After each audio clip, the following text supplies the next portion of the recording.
Hello, folks, and welcome to our game again today with myself, Shane Stapleton, and of course with Michael Verney. Huge weekend of GA coming, but Michael, first off, you have to tell the viewers about how you're after making bits of your phone. I do the show on my phone every week, and I actually can't see your eyes or mine, which mightn't be a bad thing. The But we were, Whirlpool Blues, you can't see. but doing a bit on the ball wall the other night, and a ball flew past, and I had my phone in my hand, and I put my phone out to block it. I put my hand out to block the ball, and of course the ball cracked my screen. So I have a screen protector on it, but I haven't taken it off yet because I'm not very technologically wise. So when I take it off, I'm hoping the screen will be perfect, but I have my doubts. And I suppose it was a real Benny Hill moment. Was there people laughing at you when they saw this caper going on a trend? No, very, very important to keep these things on the down low and don't make a big deal about it and just deal with the consequences later. So I don't think anybody really noticed, to be fair. But like, you'd command respect. No one would dare laugh at you anyway. Former teacher, tell ya, rule with an iron fist. So when you're coaching, do you turn into a different man altogether, a different animal?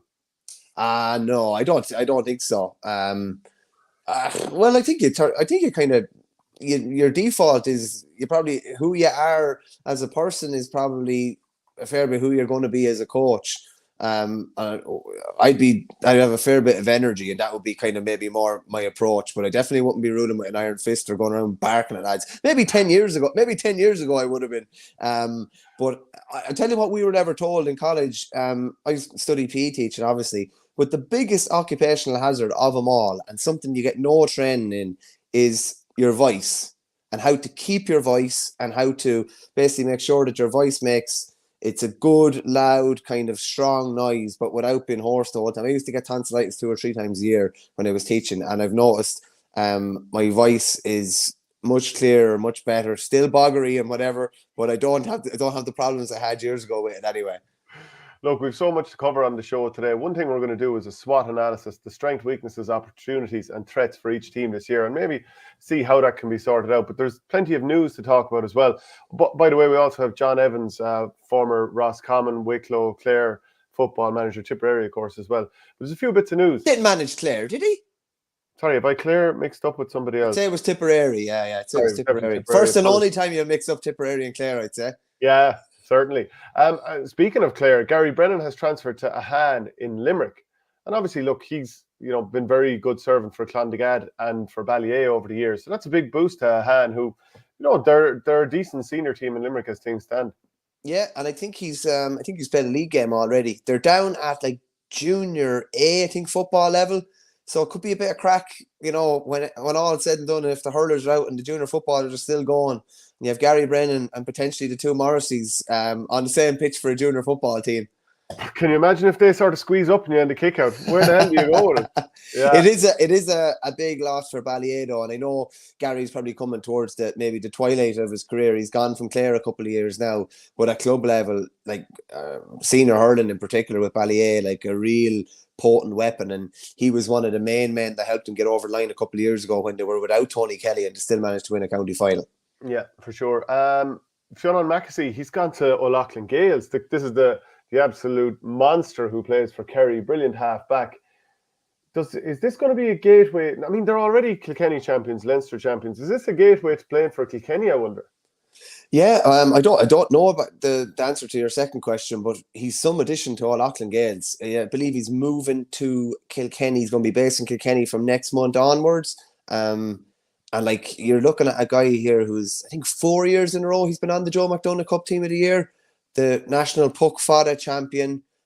He's Kerry's best hurler, I would say, hands down. Like, he's going to be some addition to O'Loughlin's. If they're smart, I'd say, I don't see him playing the half-back line somehow. I think they'd be smart and probably play him maybe midfield up. He routinely scores 3 or 4 points for Kerry in league and championship games. He is going to be a big, big weapon for them. And he's going to be an important player if they're going to kind of stave off what you would suspect to be a fairly rampant enough Ballyhale next year. Now, I don't think the transfer is 100% confirmed, but Colin Keys had it in our paper last week, and I see some members of the St. Brendan's Ard First Club quoted in the 42 today saying about how big a loss he's going to be. So I think it's just a matter of it being rubber stamped, but they've obviously given him the green light to go. Massive loss to them. Would there be potential for him to play for Kilkenny? if he's going to be based up there, it's obviously be a big move for him if he were to switch allegiances county wise. But same as with O'Loughlin's, would he be fairly useful around the half back line midfield for Kilkenny? I'd hazard a guess and say he would be. I'd be surprised if he wasn't in the half back line for O'Loughlin's though, because Paddy Deegan has played out the field an awful lot more. It'd be probably easier for him to transition out the pitch. But look, I mean, it's a great problem to have, really, isn't it? Yeah. Richard Hogan wants to know, where did you get that All-Stars jersey? What year is that? Is that a 50th anniversary? That's actually the 50th anniversary one. It has all, I don't know if you can see, it has all the names of every All-Star on it. There's no Buff Egan on it. Remember the time Limerick had the jersey? Buff was on it. Someone paid the £100 to get his name on it. It's a nice jersey. Won it at a table quiz there a few months back. So good to knock him away empty-handed. I love a good raffle. Yeah, hell, who doesn't? But by the way, if you want to get the audio podcast of the show, go to patreon.com/OurGame. Good way to support the channel. Also, if you want to get a club fundraiser or a coaching clinic, email events@ourgame.ie and we'll get back to you. A couple of really exciting fundraisers just going to be confirmed over the next week as well. So it's going to get really busy around championship time. So don't miss out. Some great way to get funds for your club going forward for the year ahead. Yeah. Ray wants to know, is Verney's catch-22, which is in the headline there, that he won't know who he will shout for on Sunday? Yeah, it's Kilkenny against Offaly. Bit of boldness from me in the headline. I just couldn't resist, really. I was looking at it for when I logged into to do a bit of research for the show, and I was like, what is this lad on about? And then it was fairly obvious. It didn't take long for the penny to drop anyway, I'll tell you that. The greatest load of nonsense of all time, but listen, it's a bit of crack. Do you know where the term catch-22 came from? I do not, no. So you've heard of the book Catch-22, yeah? Joseph Heller wrote it. It's like a World War II book. It's kind of slapstick. It's, okay. It would be very highly revered sort of a book. Like yourself. Highly revered. No different at all. So there's a character in it called Yossarian. So he's there and he's on duty and the whole lot. I think he's a fighter pilot. A lot of it is around pilots. And he is, they keep asking, you have to go out now, you have to do whatever duty, whatever tour, all this kind of stuff. And he keeps on basically finding himself in the sick bay. Now, is he particularly sick? No, but he's, like the lad who's always in with the physio. He's crying off there a lot of the time. So it just turns out that a catch-22 is basically a dilemma whereby there's nothing but bad options. Whether you go, it's a bad option. Whether you stay, it's a bad option. And they kind of almost looked at it and gave it a title by calling it a catch-22. And it's only officially done correctly if you put the dash between catch and 22. That's and right. It's an unbelievable book. It's an unbelievable book. Hilarious. Okay. Might give it a go. Yeah, I'd recommend it. Richard Hogan says there would be a link between Kerry and O'Loughlin Gales. Mick Galway's son Rory hurls with O'Loughlin Gales. I think he was fullback for Kilkenny CBS at the weekend. And he also adds that Maxey would probably slot in at midfield for O'Loughlin Gales as Keane Loy has gone to Australia. Interesting. Christy Walsh, manager of Bennett's Bridge, the club All Ireland, and Kilkenny football manager, a native of Kerry. That's right. Yeah. I think he won a Railway Cup for Munster. I think back in the day, hurling. Okay, and Gary didn't play last year, says Adrian McGrath. Gary Brennan. Mackesy is a fantastic player. Huge loss to Kerry. The Verney Derby, Kilkenny against Offaly. That's one for next time. Yeah, listen, Jenny Mac, we're clutching at straws now. Yeah, and Mikey Clifford is asking, this was from Tipcast yesterday, myself and Shane Brophy picked what we expect to be our championship 15s for Tipperary at the start of the Munster Championship. Did you leave out Brian O'Mara by mistake? Did I leave him out? God, I hope you didn't. Well, I certainly wouldn't have intended it. I'm going to double check there. He would have been one of my first three in defence. One of my first 3 or 4 definitely in defence, along with Barrett, Ronan Maher, and probably Mikey Breen. Well, I'll tell you what, I'll go double checking now in case I made a mistake. Will you just look at the next piece of news? Yeah, I will really quickly. So there's obviously we have that bit of transfer news between Gary Brennan and Fiona Mackesy switching clubs. I was chatting to Tom Dempsey for the paper the other day, and he suggested limiting county backroom teams to 10. So he just said his reasoning was, I don't know anyone in GA that doesn't feel that the players should be treated properly and should be treated better. That's a given. But on the flip side, 40 million to prepare all county teams across the country is not right. We should keep the players treated properly and professionally, but we should look a little bit back to our values of amateurism. Part of that is reducing backroom teams to 10 people, and that should be a rule. Why not go with your manager, your 2 selectors, 2 coaches, a physio, doctor, S&C, maybe a stats man, and someone to keep an eye on how lads are doing, a psychologist or that. 10 people would be enough. And then he also suggested that it needs to be, if that does happen, that it needs to be policed. The reasons behind it were to bring down costs and increase enjoyment for players and put less pressure on players. So before you nip back to your Tipperary team, what do you make of it? Pros and cons, and is it something that is ever likely to happen? Like, if you have one physio, I don't see how you sort 30 players before a match. I mean, I've seen this before, maybe ahead of a club All-Ireland. You'd have a couple of physios in the room just to try and make sure that everyone gets their strap-ins and their rubs or whatever they need in time before the warm-up. Otherwise, you're going to have to, let's say you've got 5 players who need some sort of a treatment or strap-in or something like that before a game, which isn't, that's not unlikely either. And especially at county level, you're more likely to have a few subs who need it as well. Whereas at club level, they're probably less likely to need it. But like, would lads have to show up an hour before, you actually need to really collectively be in the dressing room because they need to get that rub? And like, the physio is working for an hour non-stop, and then lads are there all of a sudden way too long before a match. That would be my concern.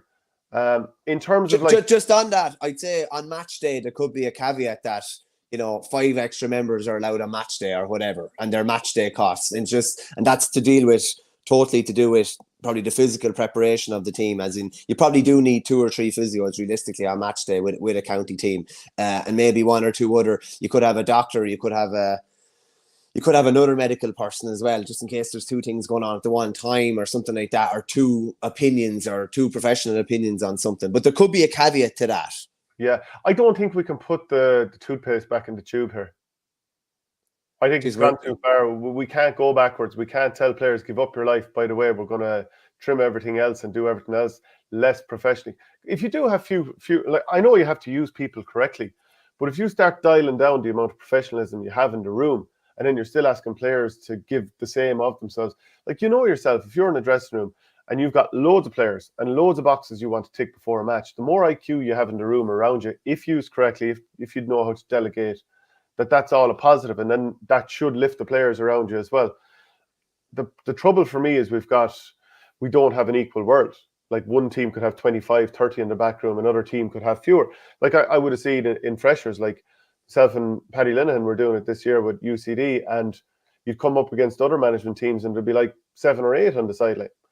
But like, at the same time, did we play any worse for it or any better for it? It's hard to know. But it's an unequal world, and I suppose when you're living in a world with different size counties, different populations, different infrastructure around you, different, populations with different skill sets there, you're just always going to have an unequal world. But I don't know. I mean, I'm not totally against what he's saying. I just don't think we can put the toothpaste back in.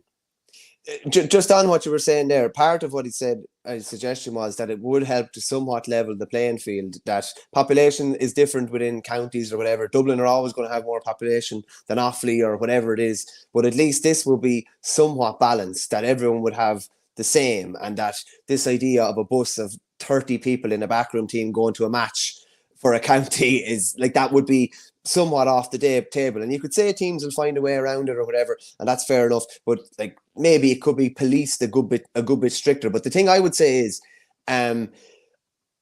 like, all these advances have come in and there's more and more personnel involved in teams. The quality and the standard of the games has gotten better.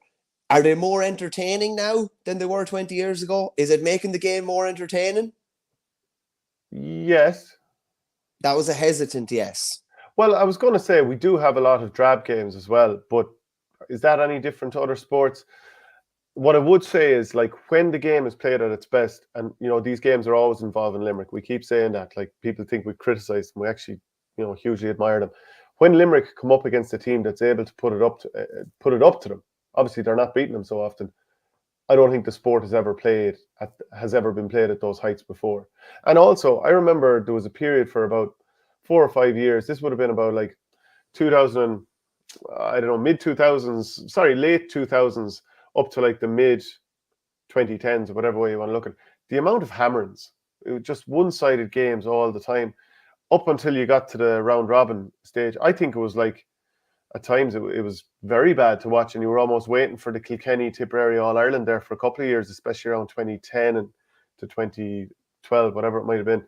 Like, so, I don't know, I do think it is better for all. Maybe not for all it is, but I think it is better these days. My other question is, you're saying the toothpaste is out of tube, and that's fair enough. Where does this stop? Where does this stop? Where are we going with this? Like, by the way, sorry, 36 and counting, as you're saying. I'd imagine the scholarships in UCD be a lot higher than the likes of Carlow, so you can probably attract better players. That's actually, nothing could be further from the truth. There's actually other colleges in Dublin that use far more scholarships for GAA than UCD might.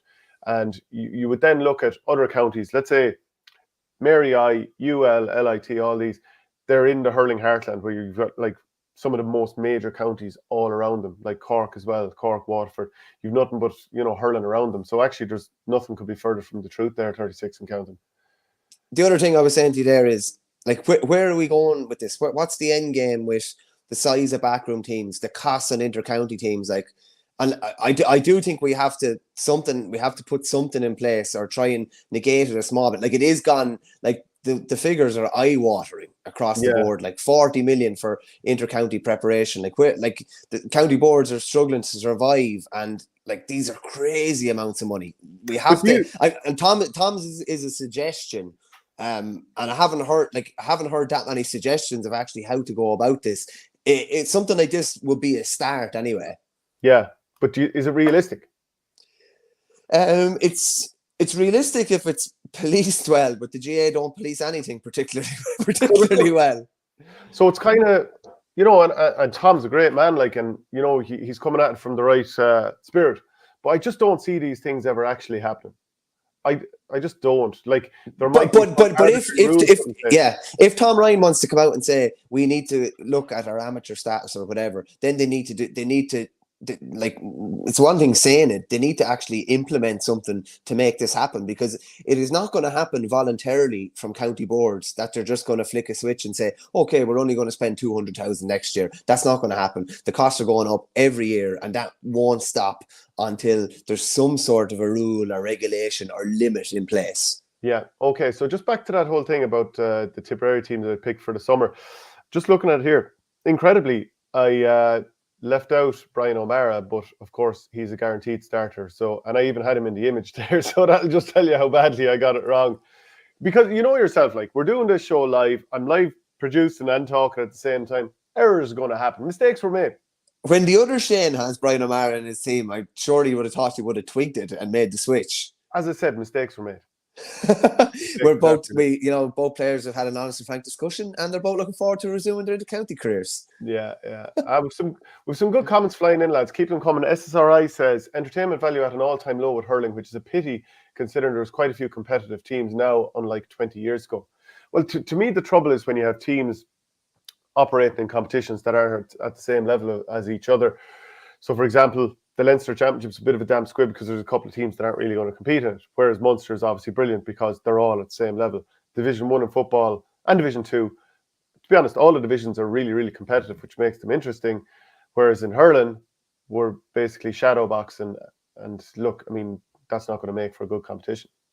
I think there's a bit less shadow boxing this year so far from what I've seen, and hopefully there will be a bit more kind of bite even this weekend with Wexford playing Clare and Cork and Waterford, particularly Cork and Waterford, because there's a hell of a lot on the line there. Both teams need to win realistically to stay up or to be up in Division 1A next year. One comment here just from A Sully 180 says it should be capped at 10. It's up to a manager then to determine what they value more. I don't know about you, but if I was an inter-county manager in the morning, my team around me would be pretty tight, and I'd be, from my own point of view in managing that group of people, and with regards to expertise, I definitely would be going for quality over quantity. Where possible at all, it would be. I would try to have it in around that sort of 10 mark, and I think that is realistic if you have the right people in the room. Is it though? Because if you're going to have 40 players plus, I, I don't know. I think it's tough to do that. I think it's really, really tough to do that. There's a lot of boxes to be ticked, and you might start out with 10, and I just think it's going to blow it after time, and there's just no way around it, really. Bit like yourself, it's going to blow over time. That's just unnecessary, Bernie. There's just no need for it at all. And David Hogan, and this is a true point. It takes 3 or 4 alone just to do stats. Stop now. It's a fact, Fernie. If you want live stats during the middle of the game, and you want them collated and presented to you in a way that you can make them digestible by the players at halftime, for example, you definitely do. Like, do you want superfluous?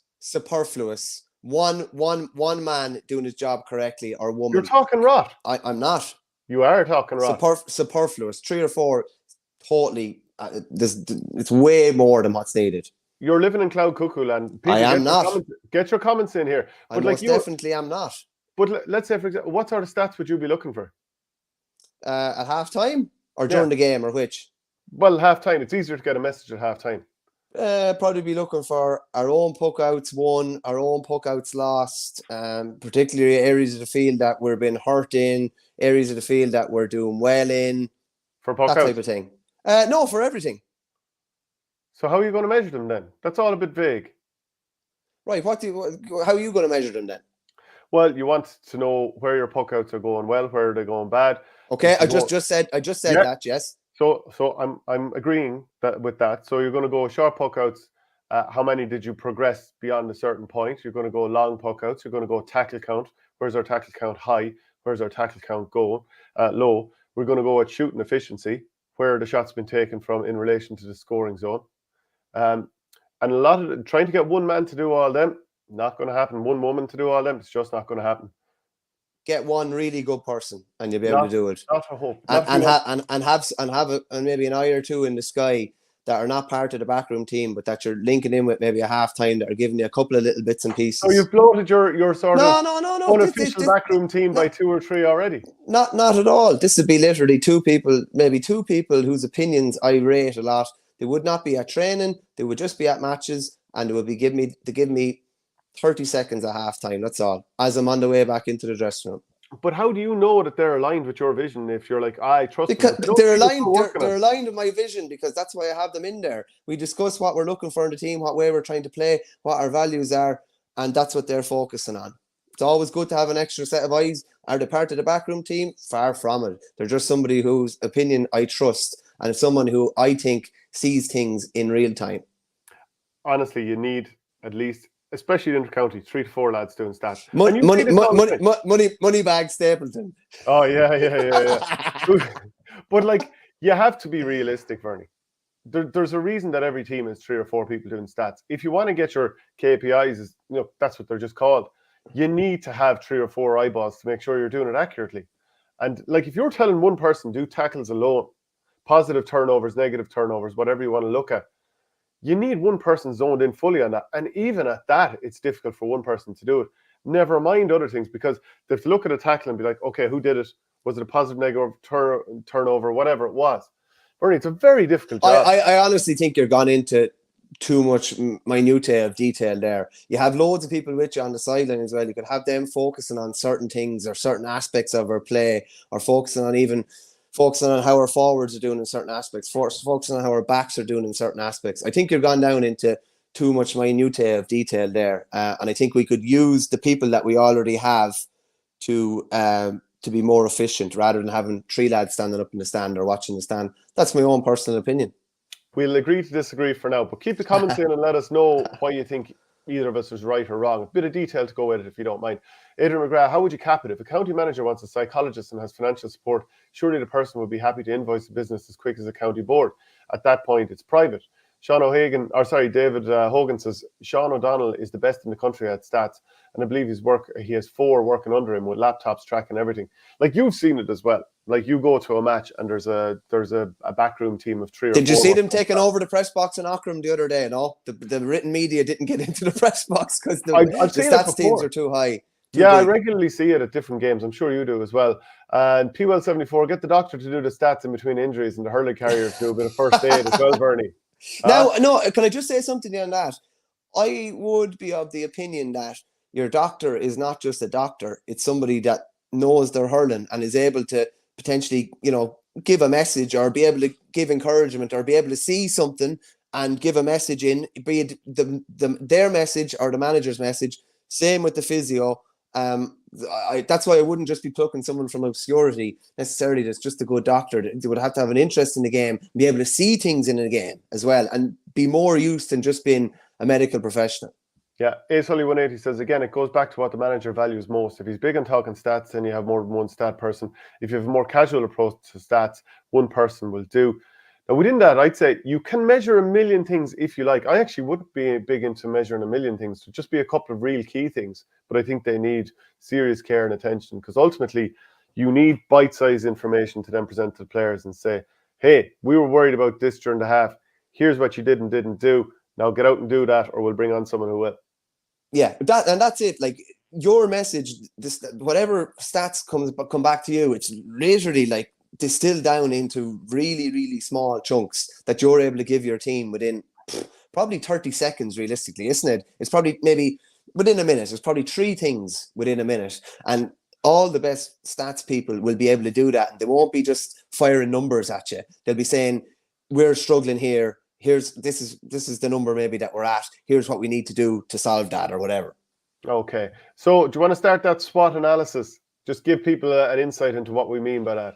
Yeah, obviously, like within a business, the SWOT analysis will be the strengths of the business, the weaknesses, the opportunities, and the threats. So we're going to look at, and we're going to do it pretty quickly now because we put a time on this or we'll be here all day. So we're going to look at the strengths, weaknesses, opportunities, and threats of the 11 Liam McCarthy counties. And where better to start, Shane? We'll be quite efficient with this now. So we're going to start with Limerick.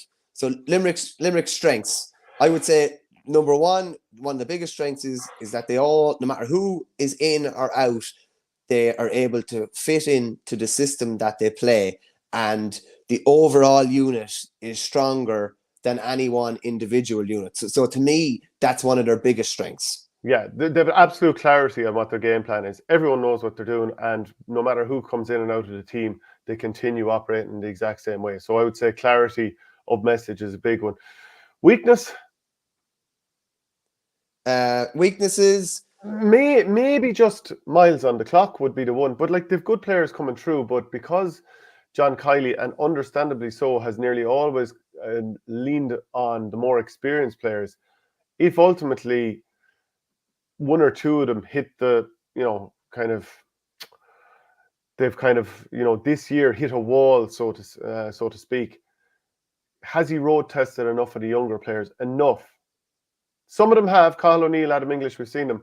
But, that's maybe one thing. If 2 or 3 players hit the wall at the one time, are they a bit under pressure? Yeah, I would say, I was chatting to Tom Dempsey about Wexford, and he said every lens we look at Wexford through has to be within 3 or 4 years. Who are going to be the next leaders of this team? And that would be the potential worry within Limerick, that, as you say, if 3 or 4 hit the wall maybe this year or next year, has the backup enough game time played just to slot in, or will it be quite a lengthy transition because the personnel has generally been the same? Okay, so that's the weaknesses. Opportunities. I would say, as in opportunities going forward, I would look at opportunities for certain players, obviously, in particular. The likes of Shane O'Brien, likes of Adam English, the likes of Cathal O'Neill. There's definitely an opportunity there for them to kind of maybe kick on and go to another level. As regards opportunities for Limerick as a whole, there's the opportunity to do something that nobody has ever done in the history of the GA before. And the fact that is also an opportunity to continue to take advantage of the aura that they have created, that probably leaves them 3 or 4 points ahead of any team before any game starts. And that won't last forever. You've been involved in a team that probably had an aura. I've been involved in a team that had an aura. And once the aura is gone, it's gone. But when it's there, it's a lovely thing to have in the back of your head. And it's a lovely thing to have in the opposition's in the back of their head. Yeah. Carl says here, contact lens scarcity, that could cost them this year. That's and One Trick Pony says they have 0 weaknesses. I suppose then so threat was the last thing, wasn't it? Yeah. I suppose just being caught by the same thing as the opportunity, being caught in the lights of the drive for five. I mean, I think you could very strongly argue that they already have secured their position as the best team of all time because they won on a much harder route. They're 4 in a row than Kilkenny did back from 2006 to 2009. I mean, don't at me, but that is kind of the case at the moment.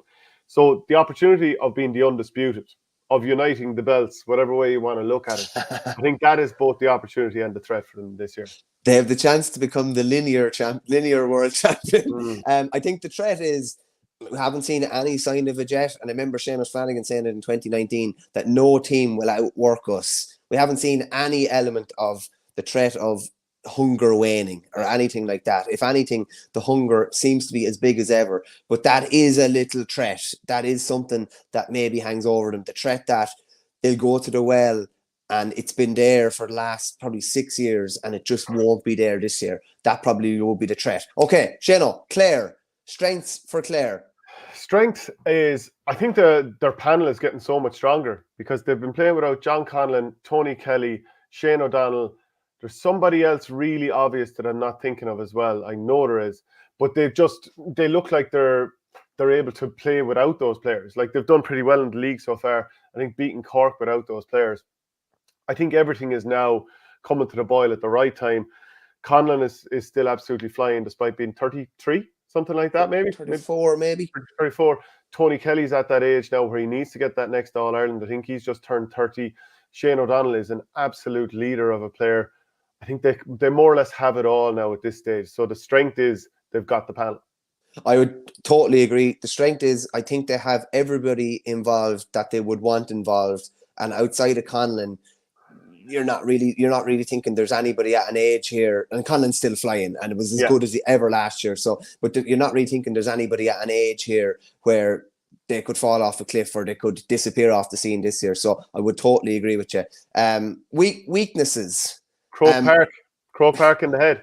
Well, you'd have to say, like, or whether it's Croke Park in the head or whether it's, the history that Kilkenny bring to the table or something. But why can't they bring the form they bring against Limerick to Croke Park? That is definitely a weakness. Here's one for you.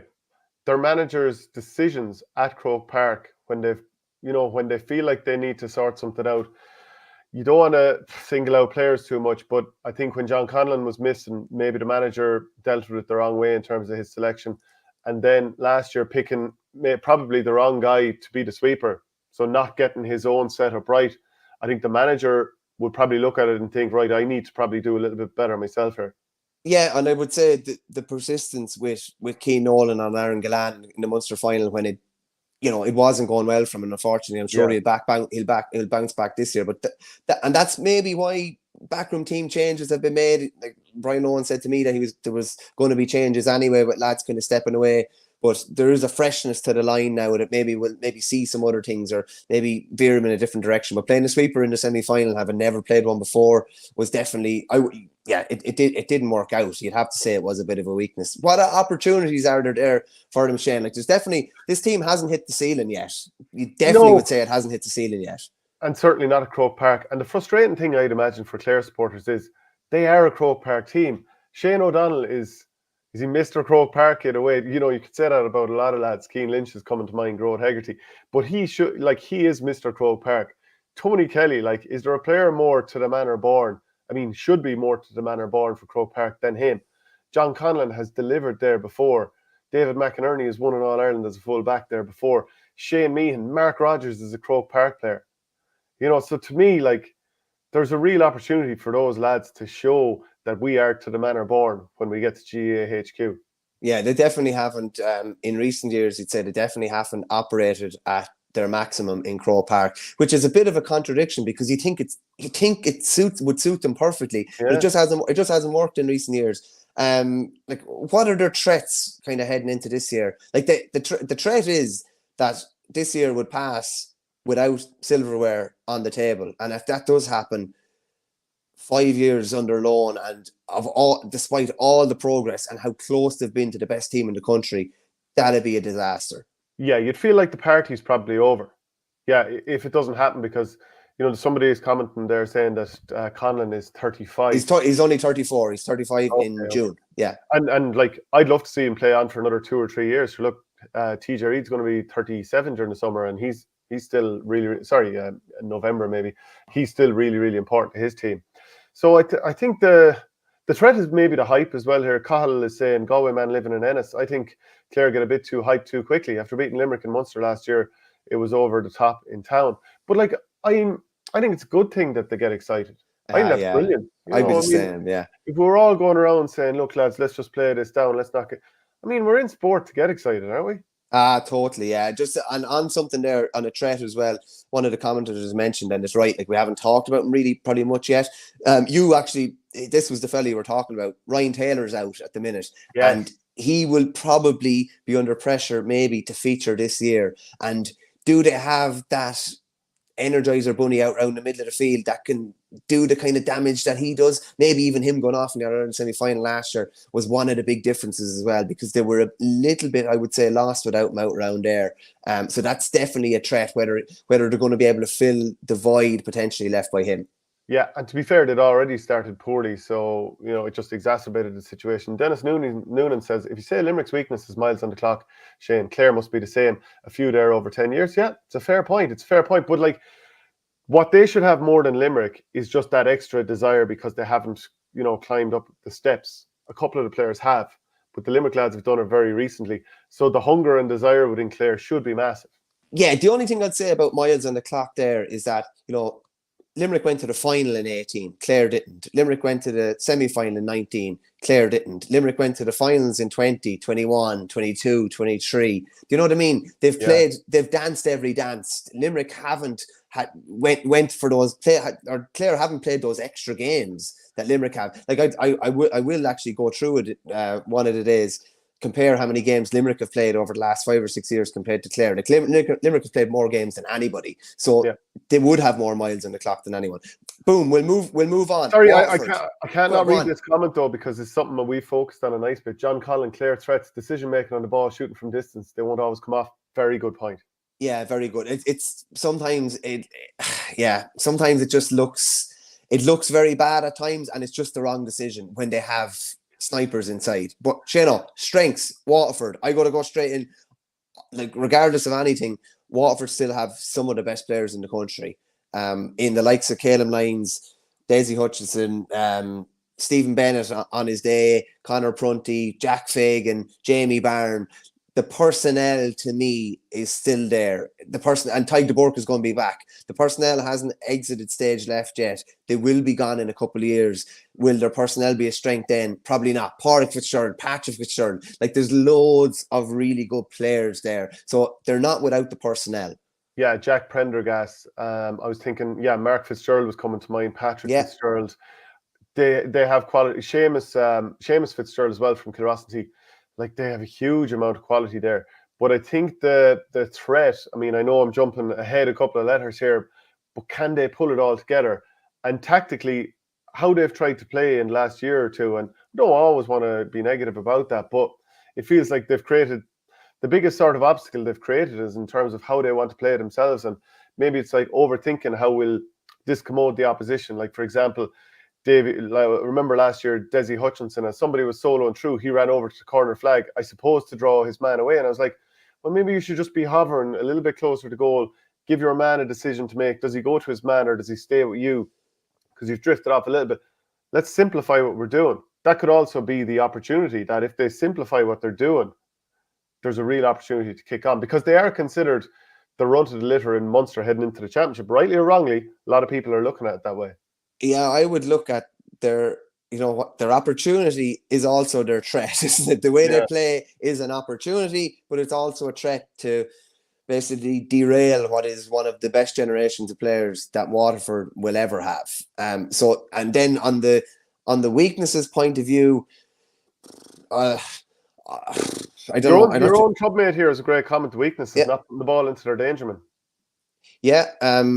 Well, they're not going to win games they're not going to win several games in the championship by scoring from distance, which they've been trying to do. They also often end up with a really high wides tally And that they're not necessarily, there are a difference between good wides and bad wides, and good shots and bad shots. And against Limerick last year, they should have had more points on the board, but some of the shots were really, really low percentage shots. So I would say something similar to Clare, their decision making at times and the shots that they take on rather than leaving a ball inside would have to be questioned too at times. And sometimes when they bring the ball out from the back, I think that they follow the opposition out and their full back line are all 45 yards out and somebody's carrying the ball in isolation. And I'm just kind of wondering at times, is this, obviously they've decided to do this. And I'm not sure about this, because if you get turned over, that person coming out in isolation, who probably shouldn't be in isolation, it's probably planned not to be in isolation, they get turned over, your entire full back line is sprinting backwards, to try and get back and cover. So I'm just not sure about that either. Did we talk about their opportunity this year? It was kind of, I would have said the opportunity and the opportunity and the threat are very, very similar, depending on what way they work it. So I think we're not too bad there in the Waterford front. Okay. Who do you want to talk about next? Cork. I would say, we're talking about strengths that Cork have. I think obviously the underage success is a huge strength. You have a heap of lads coming into a senior panel that are used to winning, that are used to beating basically all the big teams that are going to come up against in Munster. There's no shortage of talent, you would say, coming through. So I would say that's 3 and 4 years shouldn't be with different personnel throughout those times. Still, if we saw a forward line with 3 guys over the ages of 32 or whatever, give or take, are we going to be shocked based on even what we've seen so far in the league this year? It's almost like that's a strength because they're still good players, but it's also a weakness because despite all this underage talent, they haven't brought any of it to the boil just yet, or enough. Well, that would be a weakness because we're looking to see something different from Cork, and they would basically be going back to the well again with the same players. And this is no disrespect to those players, but they haven't got the job done. So you'd imagine, they need to come with something different. So it is a strength in one way that they have those elder statesmen driving the thing forward, but it's also a weakness if they're over reliant on them, and they definitely were last year. Yeah, strength, pure speed, pure hurling. Weakness, muddled style of play. And look, I'm sure Pat Ryan is kind of trying to evolve the team towards having a bit more clarity in how they play. But again, I'll go back to it. They had 4 under 21 for puck outs a couple of times early on against Kilkenny. Kilkenny sat off, and Cork still decided to pump the ball long on top of an area where they were completely outnumbered. And I was looking at it and saying, are the players understanding what needs to happen here? So I just found that frustrating. Weakness as well from a Cork point of view. Still not sure who's going to be 3. Still not sure who's going to be 11. Still not sure who's going to be midfield. And I would still have reservations about their defence at times and how physical or the lack of physicality that they bring to the table at times. Opportunity, if Ben Cunningham, once he gets over this injury, and I think he might be back sooner rather than later, Micheál Mullins as well, they both had a lot of quality from that under-20 team last year. Cunningham will obviously look to slot into the team. He's also got, he was the main man with the 20s, and he'd go and look for his shot all the time. He's got to find a way to gel into the team quite quickly, which, he seems to have the quality to do. So that'll be a little bit of a challenge for him. Micheál Mullins, can he hit the ground running this year? Kieran Joyce is another year in. Will Alan Connolly be back? Mark Coleman. So there's a big opportunity in that. But the threat is if it doesn't come to the boil, that they don't get out of Munster. There's also the threat that, if it doesn't happen this year, potentially some of their best players ever will exit stage left. And there's a threat as well that if they weren't to get out of Munster this year, that there potentially would be a new manager on the line next year as well. I'm only speaking hypothetically here. If the Cork don't get out of Munster this year, will Pat Ryan be manager in 2025? I doubt it. They're obviously going to fancy the chance of getting out of Munster, and they were very, very close last year. And it's also the threat of, what would it be? It'd be 20 years. Yeah, that could be a noose around your neck as well. And the longer it goes on, and we've seen it with Mayo, the longer it goes on, the harder it gets, and the more of a hoodoo it becomes. Yeah, that's for sure. Next team I'm sure I suppose Tipperary are the only Munster team to talk about. Give me their strengths. There's about 50 of them between the backroom team and the players. Take your pick, man. Try and narrow it down if you can.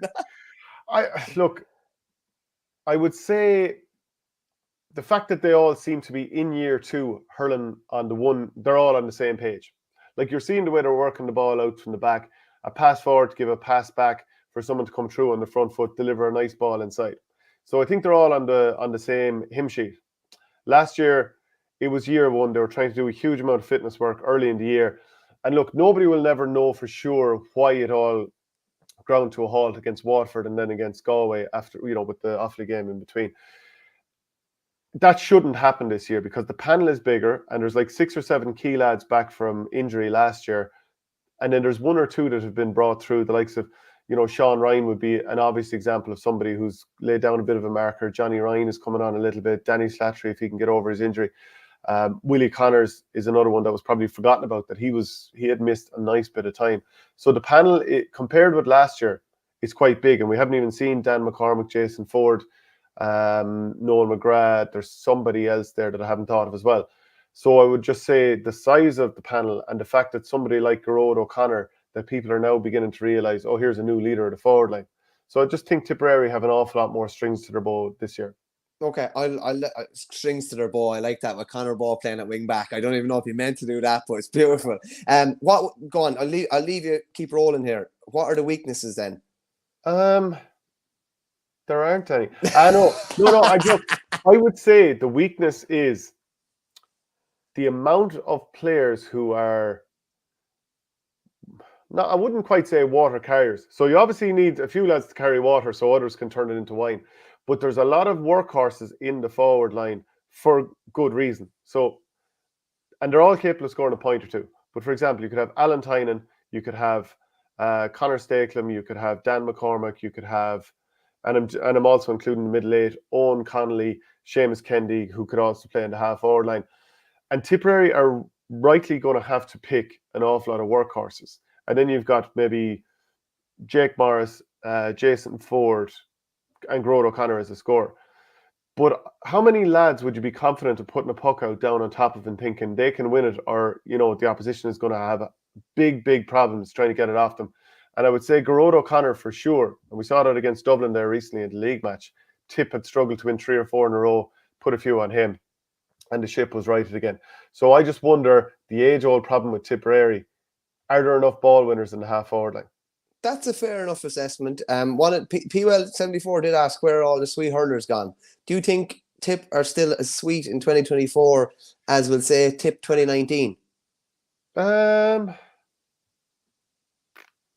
don't know. Because if you look at that team in 2019, yeah, it was a decent mix, but it definitely wasn't anywhere near as physically powerful. Like Tipperary are going for landed the giants to some degree, or at least landed the workhorses. Conor Stakelum wouldn't be a massive physical specimen. Now, he's in great shape, don't get me wrong, but he is an absolute workhorse. And, Alan Tynan is physically very, very powerful. And Seamus Kendi, people mightn't think of him as the slickest hurler in the world, but by God, he's very clever on the ball and he's getting his tackling in and all that kind of stuff. So I think they mightn't have picked a million. They may not pick 1,000,001 Jason Ford / Jake Morris this year. They might be the only 2 who will start, but they are really prioritizing physicality. And it's just getting that balance right might be the threat for Tip this year. Okay, a couple of weaknesses suggested by viewers. Trauma Speeder says Tip bottle is a weakness. That's no sugarcoating there. Tip had Limerick by the throat last year and should have knocked them out. Tip are all mouth and no trousers, I'm afraid, Chen. I love that saying. I really love that saying.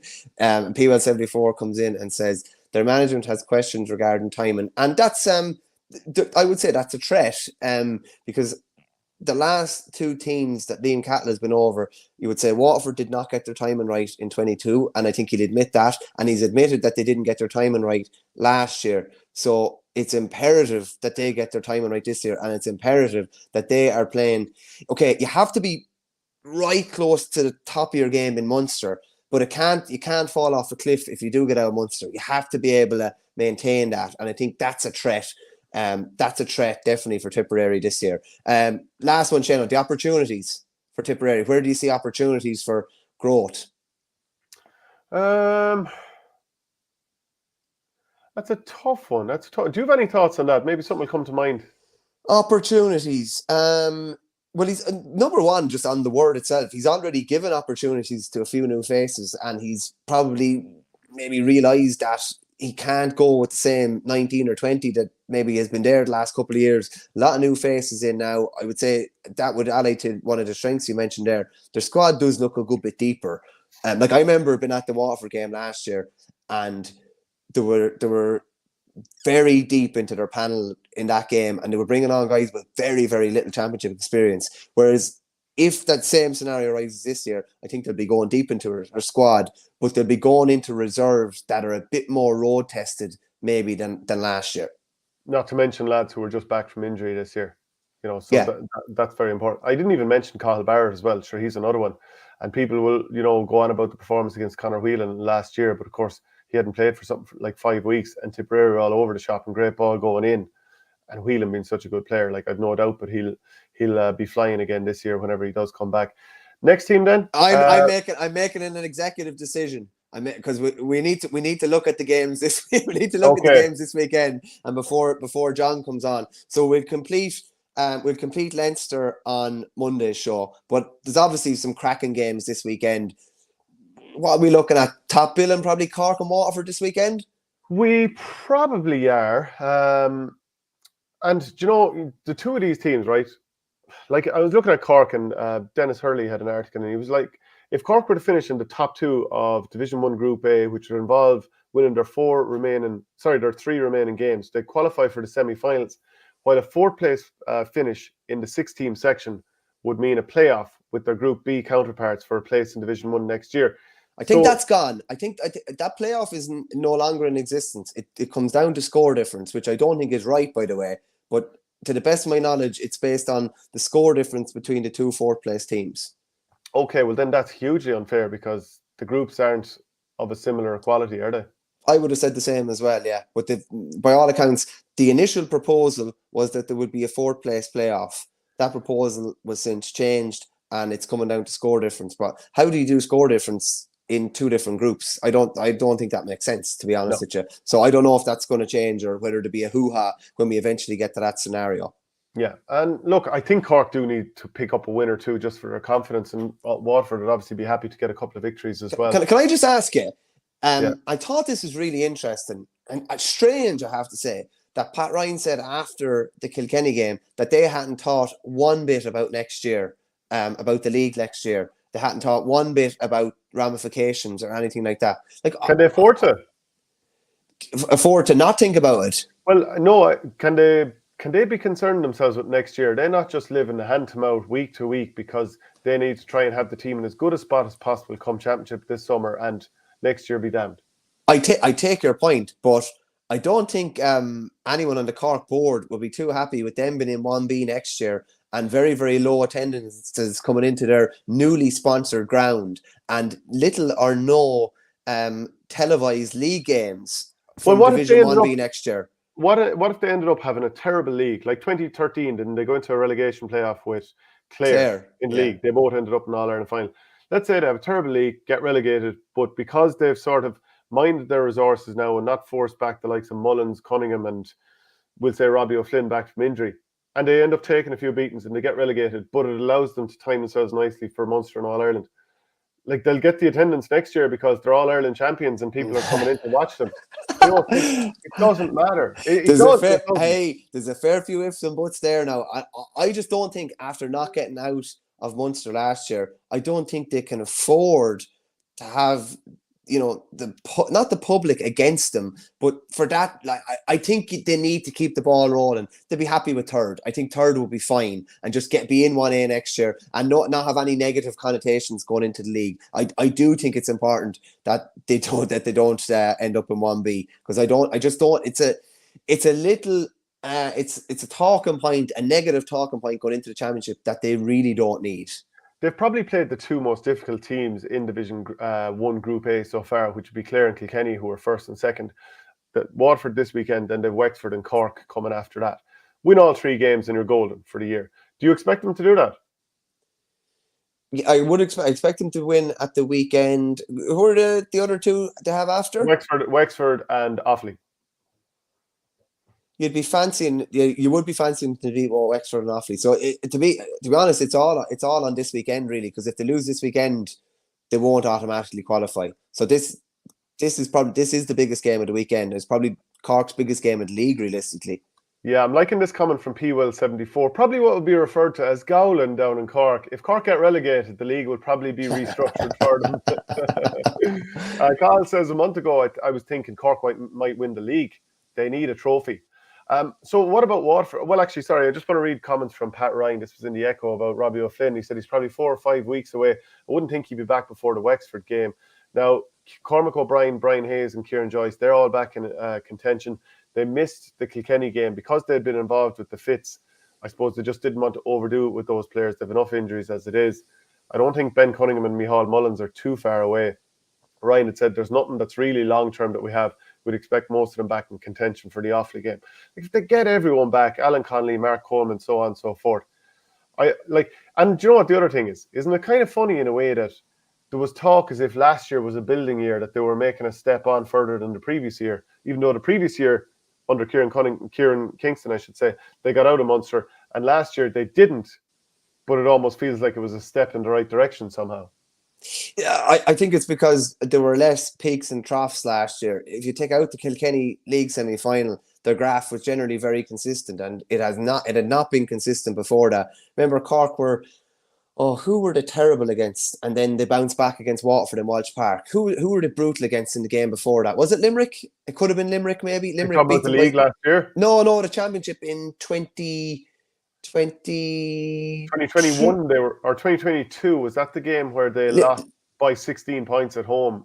And I think I was down at that. It was horrendous. Yeah, but then they bounced back in Walsh Park and beat Waterford and kind of got back to an All-Ireland quarter-final or whatever. It's just too many ups and downs, and that's why people were generally happy with Cork last year. Bar the dip in the league semi-final, they were consistent.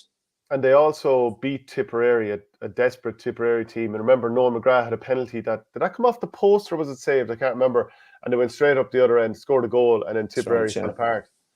And we mustn't forget, it's not that long ago that Tipperary collapsed like that at home in Semple Stadium, and we're expecting them to turn around. And some people will be thinking, look, they should be best of the rest almost straight away. I mean, obviously you're not going to say they're going to beat Limerick or whatever. They could on a one-off, but the idea of winning the All-Ireland, there's a long way to go for that. That was a real royal we job. We, as in we, I mean me. Okay, so that's a big match this coming weekend. What are you expecting from Waterford? This game's on at Super Value Park Equive, by the way. Obviously, Waterford beat Offaly the first day, maybe unconvincing at times. Lost by a point to Clare the last day. I imagine Stephen Bennett is out with the hamstring injury he picked up then. They probably have Caleb Lyons missed the last day. Hopefully he'll be back. Or did he miss that? Jack Fagan missed the last day, I should say. So, Patrick Fitzgerald should have a small bit of a break. Porrick the same, having been very, very busy with SCTU, Waterford. Mark Fitzgerald, he'll probably be playing again this weekend after having a really, really busy period too.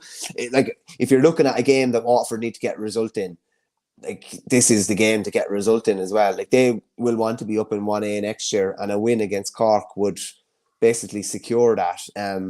So while you can say league maybe doesn't mean as much, this, I think this game is huge for both teams, to be honest with you. And I'm not just talking about next year's league. I'm talking about potentially even going forward into the Munster Championship as well. Yeah, and Antrim are going to be hosting Galway this weekend, and Darren Gleeson's men, they had a good performance against Dublin, but it's another hard luck story. And they've talked about that before. Remember Darren Gleeson talking about some of those strong performances that they've had against Kilkenny in the last couple of years in the league, and they just haven't gotten over the line. They found a way to lose. I mean, obviously it was a mistake by the goalkeeper. These things happen or whatever, but they had opportunities to put the game away, I would have said.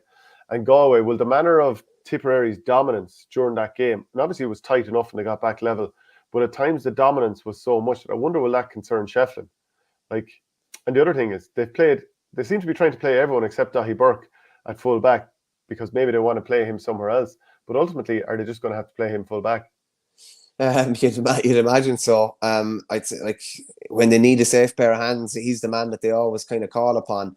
If you're asking me, will the Tipperary result have left any doubts in Galway for this weekend? No, because Galway always seem to deal with teams that they should beat very, very efficiently and very, very effectively. It's when they play the Limericks, the Kilkennys, that's when you'd feel that would be a worry. And it definitely would have been a worry. 100% it would have been a worry for Shefflin. And I'd say he was left scratching his head a small with the last day. Okay, well, look, delighted to say we're now joined by John Evans, experienced intercounty manager that you are. John, how are things? Hi, Shane. How are things? Michael, how are you keeping? Good, John. Good. I haven't been chatting to you since the match up in Crow Park. You were on, it was hard luck, but geez, you had some run to the final, John. You must have got a great buzz out of it. Yeah, mighty run altogether. Yeah, sure. Look, they'd been trying for a few years there to get over the quarterfinals and semi-finals, and there's a great buzz to win the county first against Bantry in an almighty finish. You know, we went a couple of points down, having led at 5 and 6 points, and during the game, but as the Bantry showed their tenacity and how good they were. Under Rory Dean, led them the charge in the second half and hauled us back and went ahead.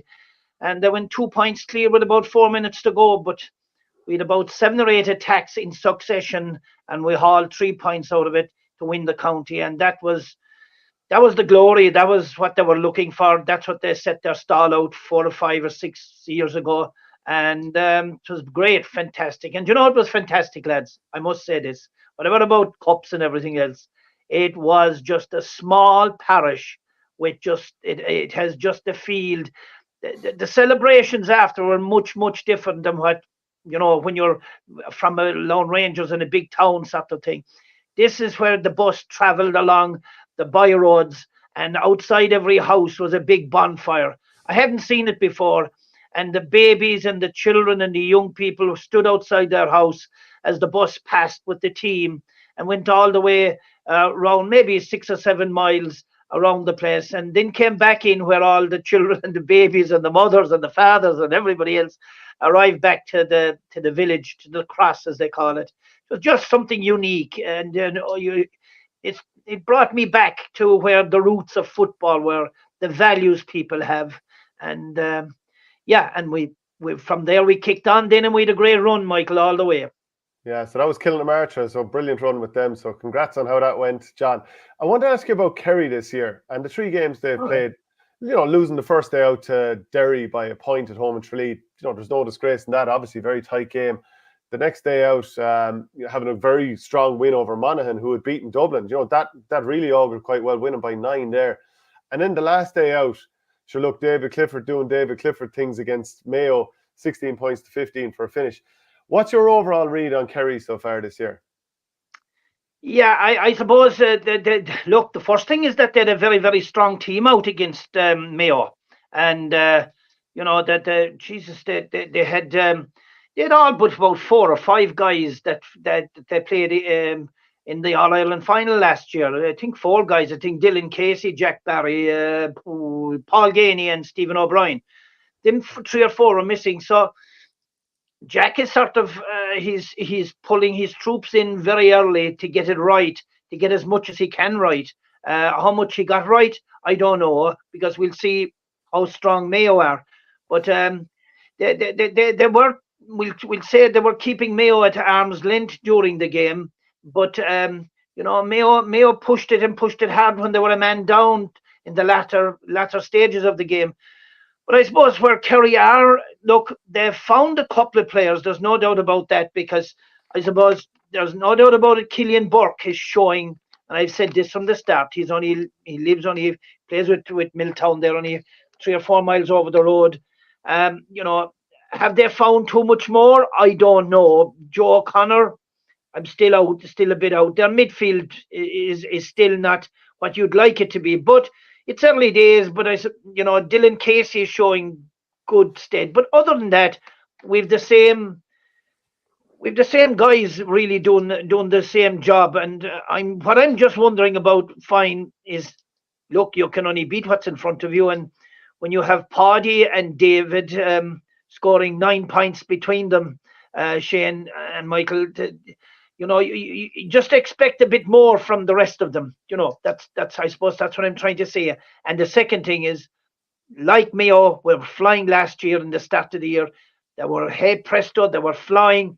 How good are they going to be? Are they really, like, you know? So certainly there's a lot of doubts about Kerry at the moment, and they're hoping that a few guys are going to turn up trumps, because they have what they have, whereas they have Dublin the next day now, lads, and Dublin, to me, were missing 7 or 8 of their players the last day, and they really made handiwork of Roscommon.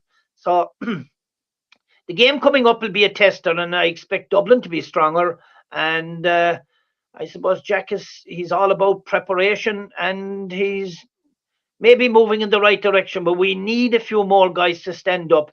The Dylan Casey's, the Killian Burke, the Dylan Ganey and Casey's, the 2 lads there, and Joe O'Connor. Yeah, look, they're getting enough out of them at the moment, I suppose. But we're very, very tied to the 2 lads and Shawnee Shea, and that's a worry. John, just on that, there's a distinct difference between Dublin's approach at the minute. They would say Kerry's approach, and would say Derry's approach as well. Kerry and Derry are going as close to Championship 15 nearly as possible at the minute, whereas Dublin are the All-Ireland final is a long way away. It's 5 months away. It's a peculiar one, because if you go gung-ho early, it's the longest championship that we've ever had now. There's a lot of games to negotiate the whole way through, and if they're not unearthing talent, you'd be a bit worried. But there's definitely a distinctly different approach from Kerry and Derry compared to, we'll say, the Dubs looking at the league. You're spot on, actually, what you're saying. And what I'd be concerned about is okay, the physical thing you can time. The physical requirement right throughout the year, you can actually time that, and if you have good S&Cs, you know, you can actually get them humming and hold them and hold them and hold them, and then for the last gallop home, we'll say quarter-final, semi-final, and final. But it's the mental fatigue. That's where you're getting worried about it, because if you're learning a new game and you're asked to apply yourself very early in the year when the body isn't fully right, then you're trying to get that balance of whereby when the body is right, does the the mental fatigue set in, and that drops. They need to match at the right time, and you're making a brilliant point on it, and it's a concern. It's something I would be concerned with Derry and Kerry. And against that, then look at Padraig Joyce, for instance. He's about 6 or 7 injuries. Scraping along, good gritty win the last day. He knows at this stage that he has to have both everybody back on the pitch, get them ready, get through the league, scrape through as best he can. And if he gets everybody right, you know, he could be the fresher team, he could be the hungrier team. Time will tell. But Derry and Kerry going gung-ho. I mean, look at Glassdale, for God's sake. He's after winning an All-Ireland Club Championship, and he was the mainstay there, and he's out again the following week, and he's going full belt. I don't know. What would you have done there, John? What would you have done if you were Derry manager, first year in as Derry manager? What would you have done with him and the other two Glen lads? Rest them. And you know, there was an old thing in Kerry years and years ago. You know, keep that hunger. Keep them away from the ball. Keep them hungry, because if they're not hungry, no matter how good they are, they're not going to finish. You know, they're not going to be in the right frame of mind. Certainly, I would have rested him. He's a fabulous player. God, he's you know. You have to rest these players. But John, if he comes up to you and says, John, I'm mad to play, I want to play this game, and the other 2 boys say the same, what do you do then? Well, that's what we're supposedly told that the Cliffords want, and they're tough and they're teak and they're that. I'd say, sit back, lads, take a rest. I wouldn't say it as stringent as that now, but I would say, look, lads, we're going to time our run once it's generally known. You must think of all this, that there's goals that are set in the start of the year. What's your goal? And all you have to say to the players, our goal is to have you right for the right time of the year. So let's go to the program that we've set out. And that way, it isn't I or Jack Connor or anybody else that's Mickey Hart that's calling the shot. It's the ultimate goal, and the ultimate goal is to win the All-Ireland. And John, just looking at Dublin this year so far, All-Ireland champions, they lost their first 2 games of the league. Maybe no big deal. They lost away to Mayo. They'd also lost to Monaghan at Croke Park before that. But isn't the whole thing with Dublin every year that when they're going to be up against their biggest challenger, who, maybe you'd include Derry as well and 1 or 2 others, but it's Kerry. Like, they will be going gun-ho to put Kerry, away this weekend. Yeah, I would expect them to. Certainly will have a few extra guys. I think there'll be a few changes to the team selection, and now they do have an injury or two, but they certainly will have a cut-off of Kerry, and probably we'll see. Before I say that, I think it's the 4th and 5th and 6th rounds of the league that you see where your players are. You've tried out 1, 2 in the first 3 rounds. You've tried out your players, and then you're coming to the point of you're coming up against a couple of good teams. And for instance, in Dublin the next day, I expect Dublin to be stronger. They will fight for this one because it's in home turf. It's not giving Kerry the edge. They're not going to give Kerry an edge. And in the likes of Conor Callahan, who, what did he score? 7 the last day.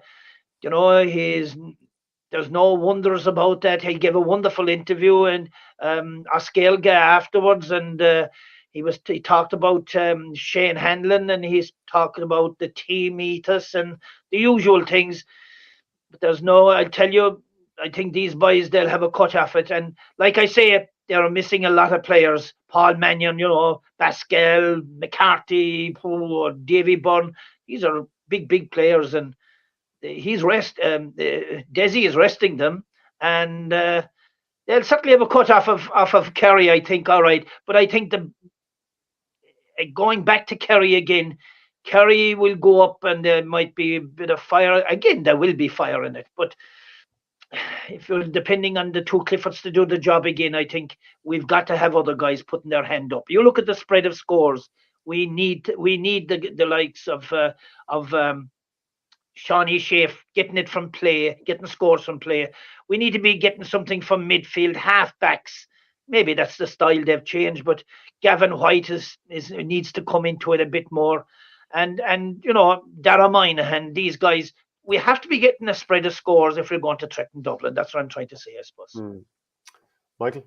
Yeah, just Davy Byrne is not involved this year. He's away for the year. But I take your point. I would be expecting to see James McCarthy. Like I don't know, was it Bernard Brogan's book or one of the Dubs books? Like, they put a ring around this type of a game. Who their key, competition is for the All Ireland. Like, this is what, round 4. They will have a ring around this game, and I'd be expecting a fairly tasty game now as well, to be honest with you. Just a question in there, John, just a brief little aside. Trounspieler asked, are any of the Kilnamatra boys playing for Cork this year? Some quality players there. No, surprisingly enough, and I think that again, talking about the Cork team, it's surprising that they're going with much the same as last year. I was expecting a lot of freshness in the Cork panel. They basically know that none of our lads are in there. Ty Corkery was in there. Dan O'Dineen was in there, and they were looking at Shawnee Fury. But certainly there's some fine footballers there. But look, I'm not promoting the Kilnamatra thing, but I would have thought that Cork would certainly would have changed. That they would have changed some personnel, because look, it's the same set of backs really, and it's the same guys up front. There's 1 or 2 changes, but they aren't changes. They were on the panel. So I'm surprised with that. I'm really surprised with it. John, can I ask you a further question about Cork again? Like, they have to go to Fermanagh this week, and it's a 5-hour trip one way. So, like, that's 10 hours on the road. And like last Saturday, when they lost at home to Cavan, it made it 3 losses from 3 games. So if they get relegated to Division 3, which at the moment they're obviously trending in that direction, but if they get relegated, they'd have to beat Kerry in the Munster semi-final to avoid the Tailteann Cup. There's a lot of pressure on John Cleary and his backroom team here. Huge, and that's I was up at a function there last weekend, and that was the talk by all the Cork people up there, exactly as you say, Shane, that having to beat Kerry in the Munster semi-final, else it's Tailteann Cup, and that developed on then is it the Tailteann Cup that they should be in with the way they're playing. But again, look, I think Michael has put a bit of he's put his finger on it there as well, is that this division, the fourth round of the league is where it either falls or stands. This is where every other manager should be putting a circle around it and saying, hey, this is the turning point, lads, because there's a lot of very interesting games there. And if this Cork team, which has much the same set of backs, same half back line, same midfield, same forward line, same full forward line, look, if you keep doing the same thing over and over again, it's not going to work. And John Cleary is a very clever guy. He's been through the mills. He knows. So I suppose the big thing by what people are saying in Cork at the moment is that how come we've the same team when there's a lot of better footballers out there? No, that's all right saying it, but getting these guys in, are they interested in playing for Cork, or what is the problem that these guys aren't in playing for Cork? I don't know, but certainly going with the same thing over and over again is you're not going to get a different result, and they'll have a tricky above against Fermanagh now. Certainly, Fermanagh are going quite well this year. Just if you look at the league table, they're in 4th, but they have 3 points from 3 games, so they're not doing so badly at all. Outside of the Donegal game, they were flying before they played probably Donegal last weekend. Right. And if they get back to the form around 1 and 2, they'll give Cork plenty of trouble, you'd imagine. Yeah, and John, there's a buzz about them as well. Sorry, go on. No, I was just going to say, he brings up Armagh against Donegal this weekend. Both of those teams have 100% records, 3 wins from 3 so far in the championship, and their scoring differential is plus 27 for Armagh, so they're winning by on average 9 points. Donegal plus 26, so very close as well. Would you have thought 10 years ago, Kieran McGeeney against Jim McGuinness, you're going to have the 2 top scoring flying teams in the entire 4 divisions? Yeah, well, I suppose the simple answer to that is both teams have been prepared meticulously this year. Again, are they starting too early? We're back to this argument again. Like Kerry and Derry, are they going gung-ho too early?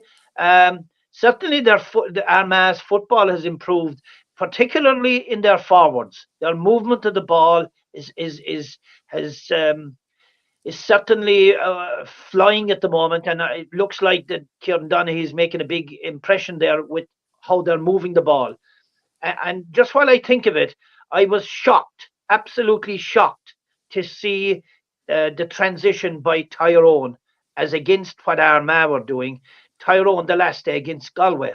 My God, I've never seen it as poor. Here we had 3 guys breaking on the left side, and this happened 2 or 3 times.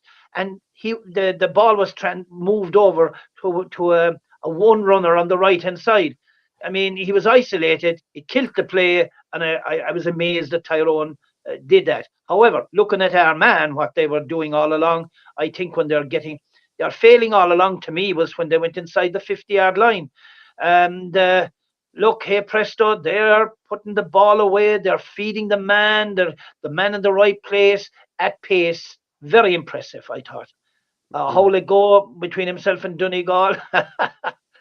That's a $64,000 question. I don't think any of the 3 of us would get it right.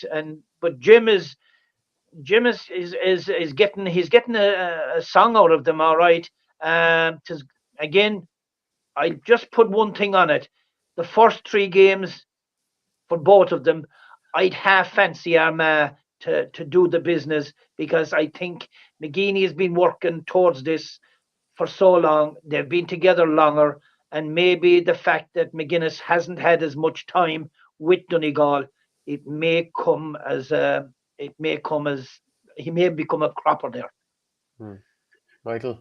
Just a quick one for you, John. You're obviously a former Roscommon football manager. I'm fascinated to get your thoughts on Davy Burke's remarks after the game the last day, that they trained 65 times, and even just his general demeanour and the way he talked about that. Like, and even the bigger question of training 65 times in the space of probably about 90 days or 100 days. Like, is that where we're going to in the GA? Or are we putting, like, is that sort of approach put people off? Just give me what you were thinking about when you heard that. Well, I listened to the interview. I was shocked he said it. Number one, I suppose the 65, when you put out big numbers like that so early in the year, you're sort of, you and then to say that you don't have a full squad out there.